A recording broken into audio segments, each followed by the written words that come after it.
സൗദിയിൽ ഡെലിവറി മേഖലയിലെ സ്ഥാപനങ്ങൾക്ക് ഹോം ഡെലിവറി പെർമിറ്റ് നിർബന്ധമാക്കിക്കൊണ്ടുള്ള നിയമം അടുത്ത മാസം മുതൽ പ്രാബല്യത്തിൽ വരും. ജൂലൈ 1 മുതലായിരിക്കും നിയമം കർശനമാക്കുക.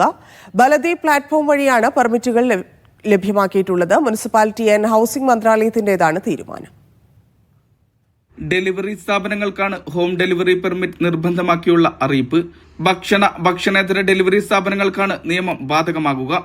ബലദി പ്ലാറ്റ്ഫോം വഴിയാണ് പെർമിറ്റുകൾ ലഭ്യമാക്കിയിട്ടുള്ളത്. അടുത്ത മാസം 1 മുതൽ നിയമം പ്രാബല്യത്തിൽ വരും. പെർമിറ്റുകൾ ലഭ്യമാകാൻ സ്ഥാപനങ്ങൾ പാലിക്കേണ്ട വ്യവസ്ഥകൾ ഇപ്രകാരമാണ്. ജീവനക്കാർക്ക് ആരോഗ്യ സർട്ടിഫിക്കറ്റ് ഉണ്ടായിരിക്കണം. ബന്ധപ്പെട്ട അതോറിറ്റിയിൽ നിന്ന് അനുമതി നിർബന്ധമാണ്. വാഹനത്തിൽ സ്ഥാപനത്തിന്റെ പേര് അല്ലെങ്കിൽ ലോഗോ വ്യക്തമാക്കിയിരിക്കണം. വാഹനം സാങ്കേതികവും ആരോഗ്യപരവുമായ മാനദണ്ഡങ്ങൾ പാലിക്കൽ നിർബന്ധമാണ് തുടങ്ങിയവയാണ് വ്യവസ്ഥകൾ. ജൂലൈ 1 മുൻപായി പെർമിറ്റ് എടുക്കാനാണ് നിർദ്ദേശം.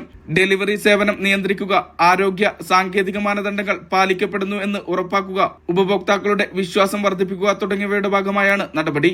മേഖലയിലെ പരിശോധന കർശനമാക്കുമെന്നും പെർമിറ്റില്ലാത്തവർക്കെതിരെ കർശന നടപടികൾ സ്വീകരിക്കുമെന്നും മന്ത്രാലയം മുന്നറിയിപ്പ് നൽകി.